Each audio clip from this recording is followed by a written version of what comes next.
ಈ ಕಸ್ಟಮರ್ ಕೇಳೋದ್ರಿಂದ ಅವ್ರಿಗೆ ಅಂಗಡಿಯಾಗೆ ಏನೇನು ಬೇಕು ಅವೆಲ್ಲ ಕೇಳೋದ್ರಿಂದ ಸ್ವಲ್ಪ ಇಂಪ್ರೂವ್ಮೆಂಟ್ ಆಗಿ ಅದು ತರಬೇಕಲ್ಲ, ಇದು ತರಬೇಕಲ್ಲ, ಇದು ತಂದು ಕೊಡ್ಬೇಕಲ್ಲ ಅವ್ರಿಗೆ ಅಂತೇಳಿ ಇದಾಯ್ತು ಸರ್. ಅವಾಗ್ಲಿಂದ ನಾನು ಸ್ಟಾರ್ಟ್ ಮಾಡಿದೆ ಸರ್.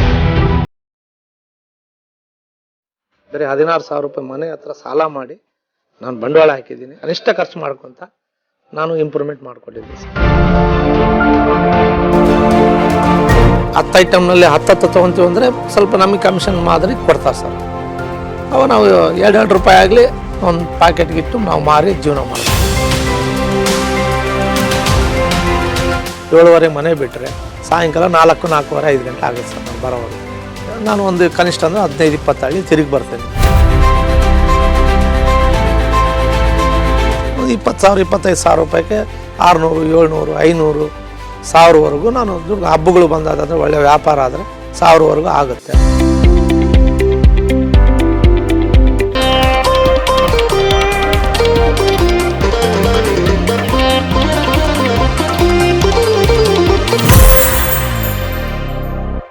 ಇದು ಹಳ್ಳಿಯಲ್ಲಿ ಹೆಚ್ಚು ಪ್ರಸಿದ್ಧಿ ಪಡೆದಿರುವ ಉದ್ಯಮ. ತಿಂಡಿ ಪ್ಯಾಕೆಟ್ಗಳೇ ಈ ಬಿಸ್ನೆಸ್ ಕಚ್ಚಾ ಸಾಮಗ್ರಿಗಳು. ಯಾರು ಬೇಕಿದ್ರೂ ನಡೆಸಬಹುದು ಈ ಬಿಸ್ನೆಸ್ ಅನ್ನ. ಹೆಚ್ಚು ಶ್ರಮವಿರದ ಸಿಂಪಲ್ ಆಗಿ ನಡೆಯುತ್ತೆ ವಹಿವಾಟು. ಉತ್ತಮ ಆದಾಯದ ಮೂಲವೂ ಹೌದು ಈ ಉದ್ಯಮ. ಅದುವೇ ತಿಂಡಿ ಸಪ್ಲೈ ಬಿಸ್ನೆಸ್. ನಾನು ರೋಜಾ ಮನು ಪಾಟೀಲ್. ಕೆಲವೊಂದು ಉದ್ಯಮಗಳೇ ಹಾಗೆ. ಅವುಗಳ ಪ್ರಾಮುಖ್ಯತೆ ಸಾಕಷ್ಟಿದ್ರೂ ಕೂಡ ಅದರ ಬಗ್ಗೆ ಜ್ಞಾನ ನಮಗೆ ಕೊಂಚ ಕಡಿಮೆ ಇರುತ್ತೆ. ಅಂತಹ ಉದ್ಯಮಗಳಲ್ಲಿ ತಿಂಡಿ ಸಪ್ಲೈ ಬಿಸ್ನೆಸ್ ಕೂಡ ಒಂದು. ಈ ಉದ್ಯಮ ಗ್ರಾಮೀಣ ಭಾಗದಲ್ಲಿ ಸಾಕಷ್ಟು ಪ್ರಸಿದ್ಧಿಯನ್ನ ಪಡೆದುಕೊಂಡಿರುತ್ತೆ. ಕನಿಷ್ಠ ಬಂಡವಾಳದೊಂದಿಗೆ ಈ ಬಿಸ್ನೆಸ್ ಅನ್ನ ನಡೆಸಬಹುದು. ತಿಂಡಿ ಅಂಗಡಿಗಳಿಗೆ ಬಹುಮುಖ್ಯ ಈ ಉದ್ಯಮ. ಅಂಗಡಿಗಳಿಗೆ ತಿಂಡಿ ಪೊಟ್ಟಣಗಳನ್ನ ಸಪ್ಲೈ ಮಾಡುವ ಈ ಉದ್ಯಮದಿಂದ ಕೈ ತುಂಬಾ ಆದಾಯವನ್ನ ಪಡಿಬಹುದು. ಹೇಗೆ ಅನ್ನೋದನ್ನ ಹೇಳ್ತೀವಿ ಇವತ್ತಿನ ಬದುಕಿಗೊಂದು ಬಿಸ್ನೆಸ್ ನಲ್ಲಿ.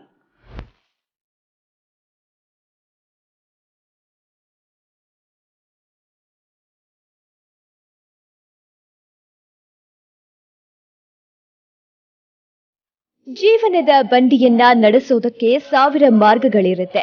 ಈ ಹಾದಿಯಲ್ಲಿ ನಮ್ಮದೇ ಆದ ಸ್ವಂತ ಉದ್ಯಮವನ್ನ ನಡೆಸೋದಕ್ಕೆ ಕೂಡ 10 ಆಯ್ಕೆಗಳು, ಅವಕಾಶಗಳಿರುತ್ತೆ.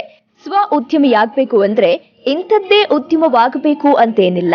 ಯಾವ ಬಿಸ್ನೆಸ್ ನಮ್ಗೆ ಆರ್ಥಿಕ ಸ್ವಾವಲಂಬನೆ ನೀಡುತ್ತೋ ಆ ಎಲ್ಲಾ ಮೂಲಗಳು ಬದುಕಿನ ಆಧಾರವೇ. ಇನ್ನೊಬ್ಬರ ಹಂಗಿಲ್ಲದೆ ನೀವೇ ಉದ್ಯಮವೊಂದರ ಬಾಸ್ ಆಗೋದಕ್ಕೆ ಯಾವುದೆಲ್ಲ ಸಾಧ್ಯತೆಗಳು ಇವೆಯೋ ಆ ಸಾಧ್ಯತೆ ನಿಮ್ಮ ಹೊಸ ಬಿಸ್ನೆಸ್ಗೆ ದಾರಿ ಮಾಡಿಕೊಡುತ್ತೆ.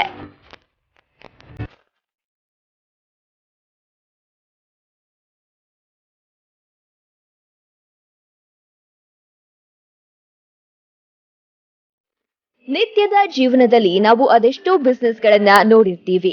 ಕೆಲ ಉದ್ಯಮದ ಬಗ್ಗೆ ಜಾಸ್ತಿ ಅರಿವಿದ್ದರೆ ಇನ್ನೂ ಕೆಲವು ಉದ್ಯಮದ ಬಗ್ಗೆ ನಮಗೆ ಜ್ಞಾನ ಶೂನ್ಯ ಅಂತಲೇ ಹೇಳಬಹುದು. ಅದರಲ್ಲೂ ಆ ಉದ್ಯಮಗಳು ಒಂದರ್ಥದಲ್ಲಿ ಜನರ ನಿತ್ಯದ ಬದುಕಿನ ಭಾಗವಾಗಿದ್ದರೂ ಆ ಬಿಸ್ನೆಸ್ಗೆ ಲಕ್ಷ್ಯ ವಹಿಸುವವರು ಅಥವಾ ಪೂರ್ಣ ಪ್ರಮಾಣದಲ್ಲಿ ತಿಳಿದಿರುವವರು ಬಹುತೇಕ ಕಡಿಮೆ. ಅಂತಹ ಉದ್ಯಮಗಳಲ್ಲಿ ಈ ಉದ್ಯಮ ಕೂಡ ಒಂದು.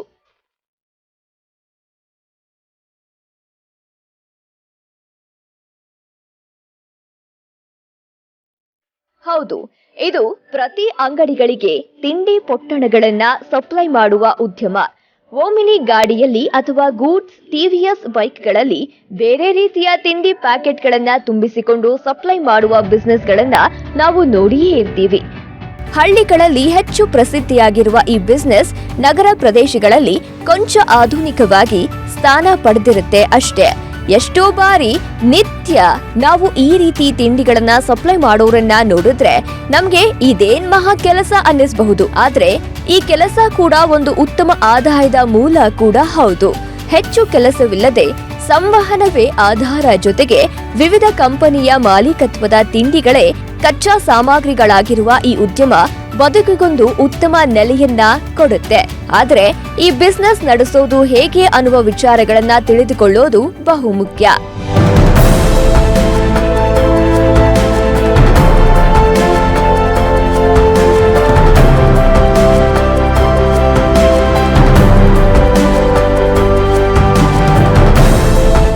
ಹಳ್ಳಿಗಳಲ್ಲಿ ಅಂಗಡಿಗಳನ್ನ ತೆರೆಯುವವರಿಗೆ ಕಚ್ಚಾ ಸಾಮಗ್ರಿಗಳನ್ನ ಬೇರೆ ಕಡೆ ಹೋಗಿ ಪರ್ಚೇಸ್ ಮಾಡೋದಕ್ಕೆ ಸಮಯವಿರೋದಿಲ್ಲ. ಹಾಗಾಗಿ ಇಂಥವರು ಅವಲಂಬಿಸಿರೋದು ಗಾಡಿಯಲ್ಲಿ ಬಂದು ಅಂಗಡಿಗೆ ಬೇಕಾಗುವ ಐಟಂಗಳನ್ನ ಸಪ್ಲೈ ಮಾಡುವವರನ್ನ.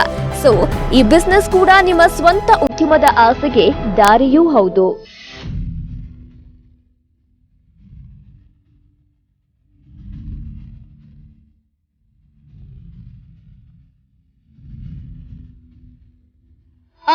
ಅಂಗಡಿಗಳಿಗೆ ವಿವಿಧ ರೀತಿಯ ತಿಂಡಿ ಪ್ಯಾಕೆಟ್, ಸ್ವೀಟ್ಸ್, ಚಾಕ್ಲೇಟ್ ಸಪ್ಲೈ ಮಾಡುವ ಉದ್ಯಮವನ್ನ ನಡೆಸಿ ಯಶಸ್ಸು ಕಂಡಿದ್ದಾರೆ ಬಳ್ಳಾರಿಯ ನರಸಿಂಹರಾಜು. ಕಳೆದ 4-5 ವರ್ಷಗಳಿಂದ ಅಂಗಡಿಗಳಿಗೆ ವಿವಿಧ ತಿಂಡಿ ಪೊಟ್ಟಣಗಳನ್ನ, ಸ್ವೀಟ್ಸ್, ಚಾಕ್ಲೇಟ್ಸ್ಗಳನ್ನ ಹಂಚುವ ಕೆಲಸವನ್ನ ಮಾಡ್ತಾ ಇದ್ದಾರೆ. ಬೇರೆ ಉದ್ಯಮಗಳಿಗೆ ಮಾರುಕಟ್ಟೆಯಲ್ಲಿ ಸ್ಪರ್ಧೆ ಜಾಸ್ತಿ.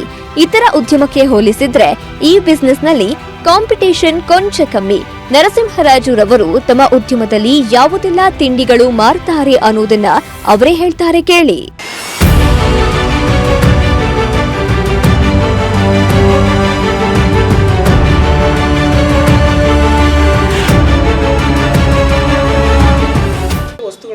ನಾನು ಸ್ವೀಟ್ ಐಟಮು, ಬಿಸ್ಕೆಟ್ಸು, ಚಾಕ್ಲೇಟ್ಸು, ಏನು ಸರ್, ಕುರ್ಕುರೇನು, ಇವೆಲ್ಲ ಬೇರೆ ಐಟಮ್ ಎಲ್ಲ ಒಂದು 40 ಐಟಮ್ಸ್ ಎಲ್ಲ ವ್ಯಾಪಾರ ಮಾಡ್ತಾಯಿದ್ದೀನಿ ಸರ್.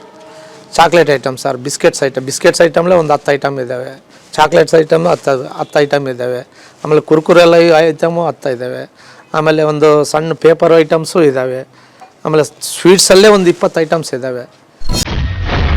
ಕನಿಷ್ಠ ಬಂಡವಾಳ ಸಾಕು ಈ ಉದ್ಯಮಕ್ಕೆ. ಗ್ರಾಮೀಣ ಭಾಗದಲ್ಲಿ ಸಾಕಷ್ಟು ಜನಪ್ರಿಯತೆಯನ್ನ ಪಡೆದುಕೊಂಡಿರುವ ಈ ಉದ್ಯಮವನ್ನ ಕಡಿಮೆ ಬಂಡವಾಳದಲ್ಲಿಯೂ ಆರಂಭಿಸಬಹುದು. ತಿಂಡಿ ತಿನಿಸುಗಳ ಸಾಗಾಟಕ್ಕೆ ಬೇಕಾಗುವ ವಾಹನಗಳನ್ನ ಹೊರತುಪಡಿಸಿದ್ರೆ ಈ ಉದ್ಯಮವನ್ನ ಪ್ರಾರಂಭಿಸೋದಕ್ಕೆ ನಿಮ್ಗೆ 15,000 ಬಂಡವಾಳವಿದ್ದರೂ ಸಾಕಾಗುತ್ತೆ. ಇನ್ನು ನೀವು ಇಲ್ಲಿ ತಿಂಡಿ, ಚಾಕ್ಲೇಟ್, ಸ್ವೀಟ್ಸ್ ಗಳನ್ನ ಓಮಿನಿ, ಗೂಡ್ಸ್ ಗಾಡಿ, ಟಿವಿಎಸ್ ಬೈಕ್ಗಳಲ್ಲಿಯೂ ಸಾಗಾಟ ಮಾಡಬಹುದು.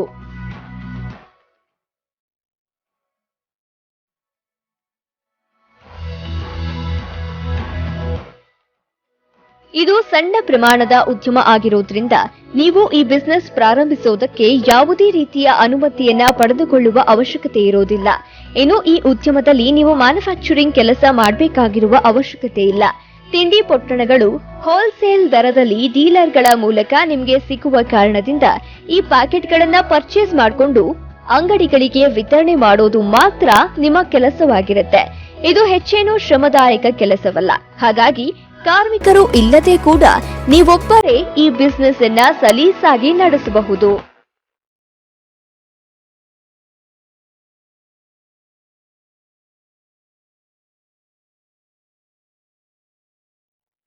ಈ ಉದ್ಯಮವನ್ನ ಪ್ರಾರಂಭಿಸೋದಕ್ಕೆ ನೀವು ಕಚ್ಚಾ ಸಾಮಗ್ರಿಗಳನ್ನ ಬೇರೆಲ್ಲಿಂದಲೋ ಖರೀದಿ ಮಾಡಿ ಬಳಿಕ ತಿಂಡಿಗಳನ್ನ ತಯಾರಿಸಬೇಕು ಅಂತೇನಿಲ್ಲ.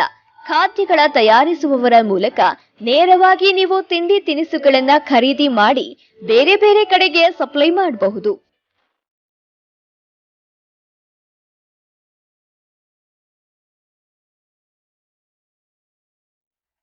ಇವಾಗ ಬಾದುಷಾ ಆಗಲಿ, ರಫ್ ಆಗಲಿ, ನೈಸ್ ಆಗಲಿ, ಇವೆಲ್ಲ ಕಡಲೆ ಬರ್ಫಿ ಇವೆಲ್ಲ ಇದಾವಲ್ಲ ಸರ್, ಎಲ್ಲವೂ ಏನು ಕಚ್ಚಾ ವಸ್ತುಗಳು ಏನು ಬೇಕಾಗಿಲ್ಲ, ರೆಡಿ ಇರ್ತತೆ. ಹೋಲ್ಸೇಲ್ ಅಂಗಡಿ ತೊಗೊಳ್ಬೇಕು, ಮಾರ್ಜಿನ್ ತೊಗೊಂಡು ನಾವು ಮಾರಬೇಕು ಸರ್. ಬಜಾರ್ನಲ್ಲಿದೆ, ಹೋಲ್ಸೇಲ್ ಅಂಗಡಿ ಇದ್ದಾವೆ, ಗ್ರಾಮ್ ರೋಡಲ್ಲಿ ಇದ್ದಾವೆ. ಏನು ಸರ್, ಗ್ರಾಮ್ ರೋಡಲ್ಲಿ ಸಾಕಷ್ಟು ಸ್ವೀಟ್ಸ್ ಅಂಗಡಿ ಇದ್ದಾವೆ. ಆಮೇಲೆ ನಮ್ಮ ಬಿಸ್ಕಟ್ಸ್ ಡೀಲರ್ಸ್ ಇದ್ದಾವೆ, ಭಾರತ್ ಬಿಸ್ಕೆಟ್ಸ್ ಅವರು ಇದ್ದಾರೆ. ಅವ್ರ ಹತ್ರ ಎಲ್ಲ ತೊಗೊಂಡು ಮಾರ್ಜಿನ್ ರೂಪಾಯಿ 2 ರೂಪಾಯಿ ಒಂದು ಪ್ಯಾಕೆಟ್ಗೆ 2 ರೂಪಾಯಿ ಸಿಕ್ಕರೂ ಸಾಕಲ್ಲ. ಆ ಒಂದು ವ್ಯಾಪಾರಲ್ಲಿ ನಾವು ಮಾಡ್ಬೋದು.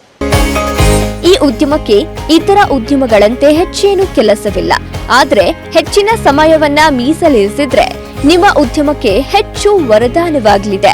ಬೆಳಿಗ್ಗೆ 7 ಗಂಟೆಯಿಂದ ಸಂಜೆ 5 ಗಂಟೆಯ ತನಕ ನಿಮ್ಮ ಸಮಯವನ್ನ ಈ ಬಿಸ್ನೆಸ್ನಲ್ಲಿ ನೀವು ಮೀಸಲಿರಿಸಿದ್ರೆ ಕನಿಷ್ಠ 10-15 ಊರುಗಳಲ್ಲಿರುವ ಅಂಗಡಿಗೆ ನೀವು ತಿಂಡಿ ಪಟ್ಟಣಗಳ ಸಪ್ಲೈ ಮಾಡಬಹುದು. ಹೆಚ್ಚೆಚ್ಚು ಅಂಗಡಿಗಳನ್ನ ನೀವು ಕವರ್ ಮಾಡಿದಷ್ಟು ಹೆಚ್ಚು ಹಣ ನಿಮ್ಮ ಕೈ ಸೇರಲಿದೆ.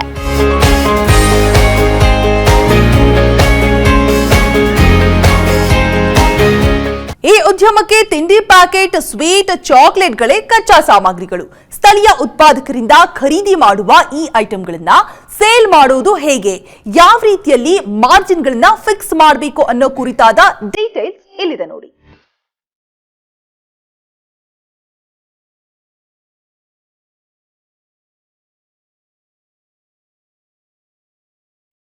ಈ ಬಿಸ್ನೆಸ್ ನಡೆಸೋರಿಗೆ ಕನಿಷ್ಠ ವ್ಯವಹಾರ ಜ್ಞಾನವಿದ್ರೆ ಸಾಕು.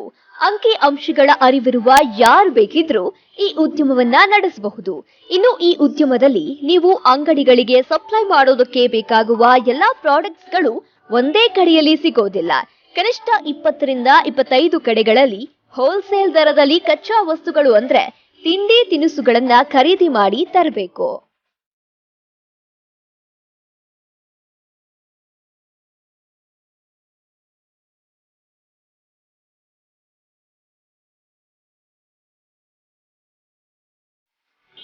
ಕನಿಷ್ಠ ಒಂದು ನಾವು 20-25 ಕಡೆಯಿಂದ ತರ್ತೀನಿ ಸರ್ ನಾನು.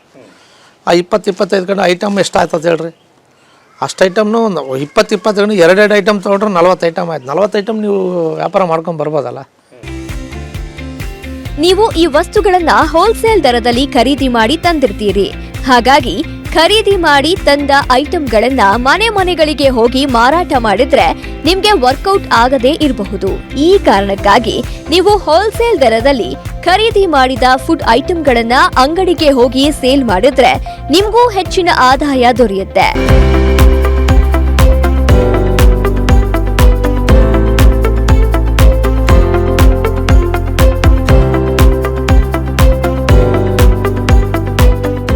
ಅಂಗಡಿಗಳು ಈಗಲೂ ಅಷ್ಟೇ ಅಂಗಡಿಗಳಿಗೆ ಕೊಡ್ತಾ ಇರೋದು. ನನ್ನ ವಸ್ತು ಬಂದರು ಅಂಗಡಿಗಳಾಗಿದ್ದರೆ ನಾನು ಇವಾಗ ಹೋಲ್ಸೇಲ್ ತೊಗೊಂಡಿರ್ತೀನಲ್ಲ ಸರ್, ಮನೆಗಳಿಗೆ ಹೋದ್ರೆ ಹೆಂಗೆ ಸರ್ ವ್ಯಾಪಾರ ಆಗುತ್ತೆ? ಒಂದೊಂದು ಬಾಕ್ಸ್ ತೊಗೊಳ್ಳೋದಿಲ್ಲ, ಒಂದೊಂದು ಪೀಸ್ ಕೇಳ್ತಾರೆ ಅವ್ರು. ಒಂದೊಂದು ಪೀಸ್ ಅಂದರೆ ನಾನು ಒಂದೊಂದು ಅಂಗಡಿಗೆ ಹೆಂಗೆ ಕೊಡೋಕ್ಕೆ ಬರಲ್ಲ. ಹಂಗಾಗಿ ಅಂಗಡಿಗಳಿಗೆ ಕೊಡ್ತಿದ್ದೆ ಸರ್. ಯಾವುದೆಲ್ಲ ಕೆಲಸಗಳಿರುತ್ತೆ ಈ ಉದ್ಯಮದಲ್ಲಿ? ತಿಂಡಿ ಸಪ್ಲೈನ ಈ ಉದ್ಯಮದಲ್ಲಿ ಬೆಳಗ್ಗೆಯಿಂದ ಕೆಲಸಗಳು ಆರಂಭವಾಗುತ್ತವೆ. ಗಾಡಿಗಳಿಗೆ ಐಟಂಗಳನ್ನ ಸ್ಟೋರ್ ಮಾಡಿಕೊಳ್ಳೋದ್ರಿಂದ ಹಿಡಿದು ಅಂಗಡಿಗಳಿಗೆ ಸಪ್ಲೈ ಮಾಡುವ ತನಕ ಕೆಲ ಕೆಲಸಗಳು ನಡೆಯುತ್ತೆ.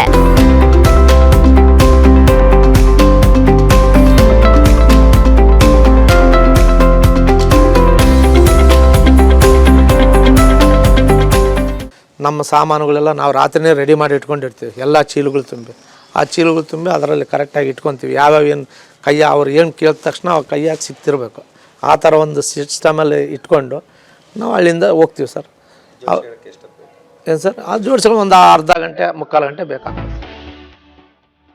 ನೀವು ಮಾಡುವ ಈ ಉದ್ಯಮದಲ್ಲಿ ಸ್ಥಳೀಯ ಹೋಮ್ ಮೇಡ್ ಪ್ರಾಡಕ್ಟ್ಸ್ ಗಳನ್ನ ಮಾಡೋರಿಗೂ ಉತ್ತೇಜನ ದೊರೆತಂತೆ ಆಗುತ್ತೆ.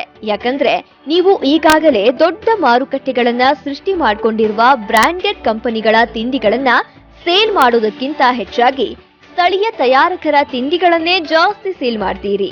ಆಯ್ಕೆ ಮಾಡುವ ಐಟಂಗಳಲ್ಲಿ ಕ್ವಾಲಿಟಿ ಚೆನ್ನಾಗಿರೋದನ್ನ ಆಯ್ಕೆ ಮಾಡಿಕೊಂಡು ಸೇಲ್ ಮಾಡೋದು ಮುಖ್ಯವಾಗಿರುತ್ತೆ.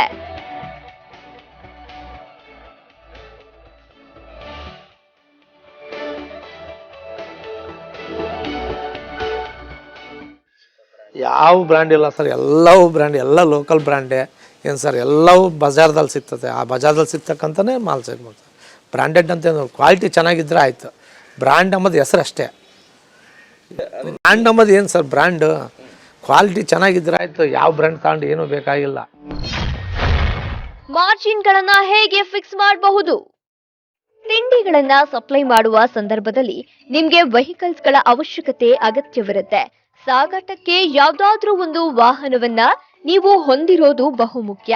ಇನ್ನು ಈ ಬಿಸ್ನೆಸ್ ನಲ್ಲಿ ಮಾರ್ಜಿನ್ಗಳನ್ನ ಫಿಕ್ಸ್ ಮಾಡೋದು ಬಹುಮುಖ್ಯವಾಗಿರುತ್ತೆ. ಸಾಮಾನ್ಯವಾಗಿ ಒಂದು ಐಟಂಗಳ ಮೇಲೆ ನಿಮ್ಗೆ 1 ರಿಂದ 2 ರೂಪಾಯಿಗಳ ಮಾರ್ಜಿನ್ ಇರುತ್ತೆ.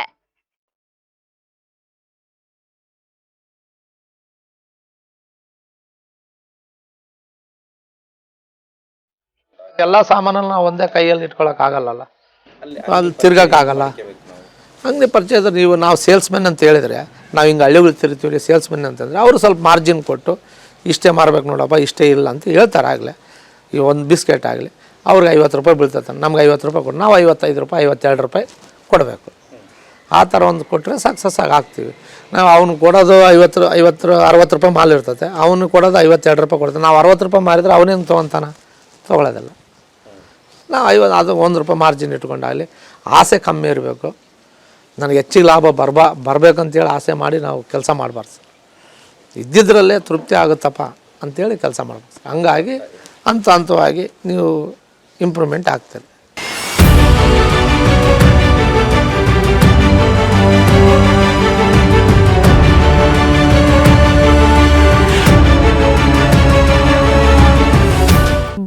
ಸರಳವಾಗಿರುವ ಈ ಉದ್ಯಮ ನಿಮ್ಮ ಶ್ರಮವನ್ನ ಅವಲಂಬಿಸಿರುತ್ತೆ. ಜಾಸ್ತಿ ಶ್ರಮ ಹಾಕಿದಷ್ಟು ಜಾಸ್ತಿ ಆದಾಯ ನಿಮ್ಮ ಕೈ ಸೇರುತ್ತೆ. ಹಾಗಿದ್ರೆ ಈ ಬಿಸ್ನೆಸ್ ನಲ್ಲಿ ಎಷ್ಟು ಲಾಭವನ್ನ ಪಡಿಬಹುದು, ಯಾವೆಲ್ಲ ಅಂಶಗಳು ಉದ್ಯಮದ ಗೆಲುವನ್ನ ನಿರ್ಧರಿಸುತ್ತೆ ಅನ್ನೋ ಬಗ್ಗೆ ಮಾಹಿತಿ ಇಲ್ಲಿದೆ ನೋಡಿ.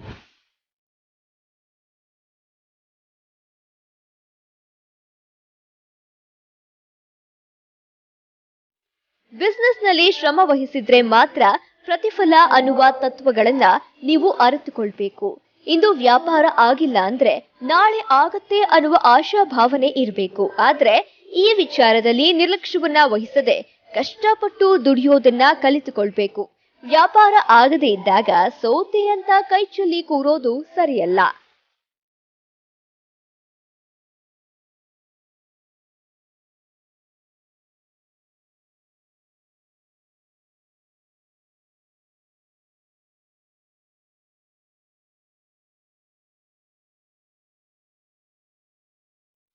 ಕೆಲಸ ಮಾಡಬೇಕು, ಆತ್ಮವಿಶ್ವಾಸದಿಂದ ಕೆಲಸ ಮಾಡಬೇಕು.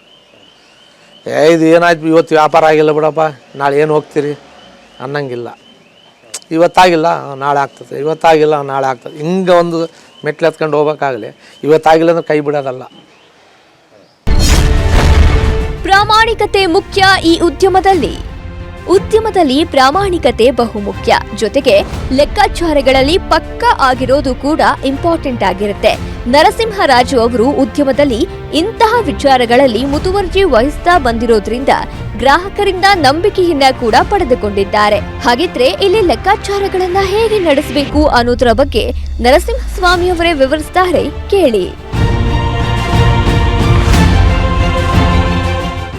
ಚಾಕ್ಲೇಟ್ ಅಪ್ಪ, ಚಾಕ್ಲೇಟ್ 20 ರೂಪಾಯಿ, ಕ್ಲಾಸ್ ಇನ್ನೊಂದು ಚಾಕ್ಲೇಟ್ 30 ರೂಪಾಯಿ ಅಂತ ಬರೀತಿದ್ದೆ. ಬೇರೆ ದುಡ್ಡು ಅಂತ ಬರೀತಿದ್ರು, ನಾನು ಹಂಗೆ ಬರೀತಿದ್ದಿಲ್ಲ. ಇಂಥ ಚಾಕ್ಲೇಟ್ ಇಷ್ಟು ರೇಟು, ಇಂಥ ಚಾಕ್ಲೇಟ್ ಇಷ್ಟು ರೇಟು, ಇಂಥ ಒಂದು ಬಿಸ್ಕತ್ತು ಇಷ್ಟು ರೇಟು, ಇಂಥ ಒಂದು ಸ್ವೀಟ್ ಇಷ್ಟು ರೇಟ್ ಅಂತೇಳಿ ಬರ್ಕೊಡ್ತಿದ್ದೆ. ಅವರು ಡೀಟೇಲ್ಸ್ ಗೊತ್ತಾಗ್ತಿದ್ದು, ಟೋಟಲ್ ನೋಡ್ಕೊತಿದ್ರು, ಗೊತ್ತಾಗ್ತಿದ್ದು. ಬೇರೆಯವ್ರದ್ದು ಲೆಕ್ಕ ಸಿಗ್ತಿದ್ದಿಲ್ಲ, ನಂದು ಲೆಕ್ಕ ಸಿಗ್ತಿತ್ತು ಅವ್ರಿಗೆ. ಹಂಗಾಗಿ ನನಗೆ ಇವ್ರು ಕರೆಕ್ಟ್ ಮನುಷ್ಯ ಅಂತೇಳಿ ಒಂದು ಇದು ಮಾಡ್ತಾಯಿದ್ರು. ಮಾರಾಟದ ತಂತ್ರಗಾರಿಕೆ ಹೇಗೆ ಈ ಉದ್ಯಮದಲ್ಲಿ? ತಿಂಡಿ ಸಪ್ಲೈ ಮಾಡುವ ಈ ಉದ್ಯಮದಲ್ಲಿ ದೊಡ್ಡ ಮಟ್ಟಿಗಿನ ಮಾರಾಟ ತಂತ್ರಗಾರಿಕೆಯನ್ನ ನೀವು ಬಳಸಬೇಕಾಗಿರುವ ಪ್ರಮೇಯ ನಿಮ್ಗೆ ಎದುರಾಗೋದಿಲ್ಲ. ಉದ್ಯಮದಲ್ಲಿ ಪ್ರಾಮಾಣಿಕರಾಗಿರೋದೇ ನೀವು ಯಶಸ್ಸು ಪಡೆಯೋದಕ್ಕಿರುವ ತಂತ್ರಗಾರಿಕೆ. ಯಾಕಂದ್ರೆ ನೀವು ಪ್ರಾಮಾಣಿಕರಾಗಿದ್ರೆ ನೀವು ಸಪ್ಲೈ ಮಾಡುವ ತಿಂಡಿಗಳನ್ನ ಅಂಗಡಿಯವರು ಖರೀದಿ ಮಾಡ್ತಾರೆ. ನಡೆ ನುಡಿಗಳಲ್ಲಿ ಶುದ್ಧತೆ ಇರಬೇಕು. ಕ್ವಾಲಿಟಿಯಲ್ಲಿ ಕಾಂಪ್ರಮೈಸ್ ಆಗದ ರೀತಿಯಲ್ಲಿ ಉದ್ಯಮವನ್ನ ನಡೆಸೋದೇ ನಿಮ್ಮ ತಂತ್ರಗಾರಿಕೆ ಆಗಿರಬೇಕು. ಅದೇ ಕರೆಕ್ಟಾಗಿರ್ಬೇಕು ಸರ್, ಅಷ್ಟೇ, ಬೇರೆ ಏನಿಲ್ಲ. ಬೇರೆಯವ್ರ ಹತ್ರ ಮಾತಾಡೋದಾಗಲಿ, ಅವ್ರ ಹತ್ರ ಲೆಕ್ಕಾಚಾರ ಒಪ್ಸೋದಾಗಲಿ, ಅವ್ರ ಹತ್ರ ದುಡ್ಡು ಇಸ್ಕೊಳ್ಳೋದಾಗಲಿ, ಅವ್ರು ಕೇಳಿದ ಸಾಮಾನು ಕರೆಕ್ಟಾಗಿ ಕೊಡೋದಾಗಲಿ, ಕ್ವಾಲಿಟಿ ಬಗ್ಗೆ ಆಗಲಿ, ಬೇರೆ ಅವರು ಹೇಳಿದ ಕ್ವಾಲಿಟಿನೇ ಕರೆಕ್ಟ್ ತಂದು ಕೊಡಬೇಕು. ಇವಾಗ ಒಂದು ಕಡಲೆ ಬರ್ಫಿ ಒಂದು KTS ಅಂತ ಬರುತ್ತೆ, ಅದನ್ನೇ ಕರೆಕ್ಟಾಗಿ ತಗೊಂಡೋಗಿ ಕೊಡಬೇಕು. ನೀನು ಯಾವುದ್ಯಾವುದೋ ತಗೊಂಡೋಗಿ ಕೊಟ್ಟರೆ ಅವ್ರು ತೊಗೊಳ್ಳೋದಿಲ್ಲ, ಅವ್ರ ಮಾರಾಟನೂ ಆಗೋದಿಲ್ಲ. ಆವಾಗ ಬಿಸ್ನೆಸ್ಸಲ್ಲಿ ನಿಮಗೆ ಕ್ವಾಲಿಟಿ ನಮಗೆ ಲಾಸ್ ಆಗುತ್ತೆ, ಕ್ವಾಂಟಿಟಿನೂ ಚೆನ್ನಾಗಿರುತ್ತೆ. ಅದು ಹಂಗಾಗಿ ಇವಾಗ ನಮ್ಗೆ ಅವ್ರು ಕೇಳಿದ್ದೆ ಕೊಟ್ಟಾಗ ನಮಗೆ ಆ ಥರ ಏನು ಆಗಲ್ಲ ಸರ್. ಅದೇ ಕರೆಕ್ಟಾಗಿ ತಂದು ಕೊಡಬೇಕಷ್ಟೇ ನಾವು. ಉದ್ಯಮ ಸಣ್ಣದಿರ್ಲಿ ದೊಡ್ಡದಿರ್ಲಿ, ನಮ್ಮ ಉದ್ಯಮದಿಂದ ಲಾಭವನ್ನ ಪಡಿಬೇಕು ಅನ್ನೋದು ಉದ್ಯಮವನ್ನ ನಡೆಸುವ ಪ್ರತಿಯೊಬ್ಬರ ಬಯಕೆ. ಈ ಉದ್ಯಮದಲ್ಲಿ ಕೂಡ ಅಂಗಡಿಗಳ ನೆಟ್ವರ್ಕ್ ಚೆನ್ನಾಗಿದೆ ಅಂತಾದ್ರೆ ಉತ್ತಮ ಲಾಭವನ್ನ ಪಡಿಬಹುದು. ಹಾಗಾದ್ರೆ ಈ ಬಿಸ್ನೆಸ್ ನಲ್ಲಿ ಲಾಭದ ನಿರೀಕ್ಷೆ ಹೇಗೆ ಮಾಡಬಹುದು ಅನ್ನೋದನ್ನ ನರಸಿಂಹರಾಜು ಅವರೇ ವಿವರಿಸ್ತಾರೆ.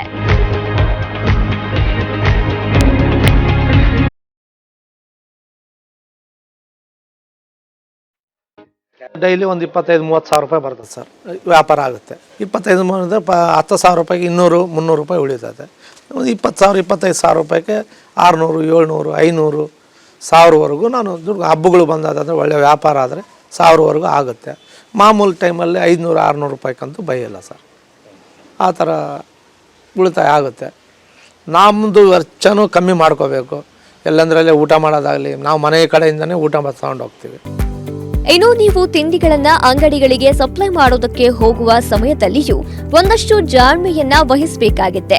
ಅಂಗಡಿಯ ಮಾಲೀಕರು ನಿಮ್ಮ ಬಳಿ ಯಾವ ಐಟಂಗಳು ಬೇಕು ಅಂತ ಆರ್ಡರ್ ನೀಡುವ ಮುನ್ನವೇ ನೀವೇ ಅವರಿಗೆ ಅಗತ್ಯವಿರುವ ಐಟಂಗಳನ್ನ ಸಪ್ಲೈ ಮಾಡಿದ್ರೆ ನಿಮ್ಮ ಖಾಯಂ ಕಸ್ಟಮರ್ಸ್ಗಳ ಮನ ಗೆಲ್ಲಬಹುದು.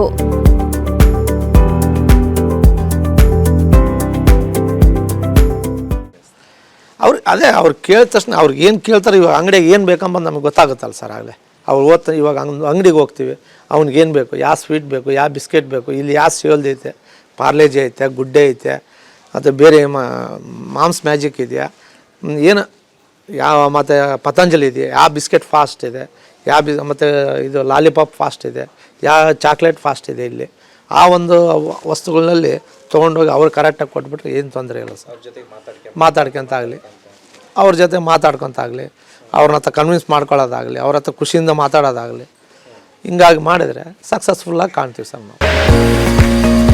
ಪ್ರತಿ ಅಂಗಡಿಗಳಿಗೆ ಅವಶ್ಯಕವಿದ್ರೂ ಈ ಬಿಸ್ನೆಸ್ ಬಗ್ಗೆ ಅರಿವಿರುವವರು ಕಡಿಮೆ.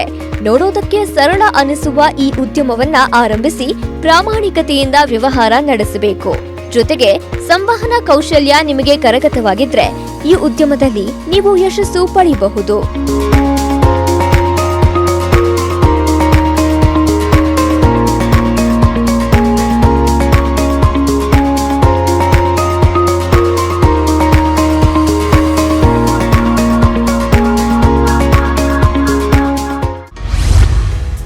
ನೀವು ಸಣ್ಣ ಮತ್ತು ಮಧ್ಯಮ ಗಾತ್ರದ ಬಿಸ್ನೆಸ್ ಅಲ್ಲಿ ಗೆದ್ದವರಾಗಿದ್ದರೆ ವಿಸ್ತಾರ ನ್ಯೂಸ್ ತಂಡ ಸಂಪರ್ಕಿಸಿ ನಿಮ್ಮ ಯಶಸ್ಸಿನ ಪಯಣವನ್ನ ನಮ್ಮ ಜೊತೆಗೆ ಹಂಚಿಕೊಳ್ಳಬಹುದು.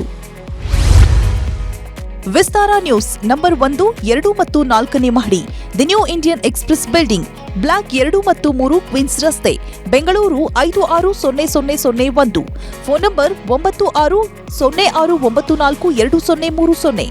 Email program@vistaranews.com. ತಿಂಡಿ ಸಪ್ಲೈ ಉದ್ಯಮ ವಾಹನದ ಜೊತೆಗೆ ನಿಮ್ಮ ಜೀವನಕ್ಕೆ ಆಧಾರವನ್ನ ನೀಡುವ ವಹಿವಾಟು. ಸರಳ ಜೊತೆಗೆ ಶ್ರಮದ ಅಗತ್ಯ ಇರುತ್ತೆ ಈ ಬಿಸ್ನೆಸ್ನಲ್ಲಿ. ಲೆಕ್ಕಾಚಾರದಲ್ಲಿ ಪಕ್ಕವಾಗಿದ್ದು ಪ್ರಾಮಾಣಿಕತೆಯಿಂದ ವ್ಯವಹಾರ ನಡೆಸಿದ್ರೆ ಈ ಉದ್ಯಮ ನಿಮ್ಮ ಕೈ ಹಿಡಿಯೋದ್ರಲ್ಲಿ ಸಂಶಯವಿಲ್ಲ. ಇದಾಗಿತ್ತು ಈ ಹೊತ್ತಿನ ಬದುಕಿಗೊಂದು ಬಿಸ್ನೆಸ್. ಇಂತಹ ಇನ್ನಷ್ಟು ಬಿಸ್ನೆಸ್ ಐಡಿಯಾಗಳಿಗಾಗಿ ವಿಸ್ತಾರ ಬಿಸ್ನೆಸ್ ಯೂಟ್ಯೂಬ್ ಚಾನೆಲ್ನ ಈಗಲೇ ಸಬ್ಸ್ಕ್ರೈಬ್ ಮಾಡಿ. ಅನುಕ್ಷಣದ ಸುದ್ದಿಗಾಗಿ ನೋಡ್ತಾ ಇರಿ ವಿಸ್ತಾರ ನ್ಯೂಸ್. ಇದು ನಿಖರ ಜನಪರ.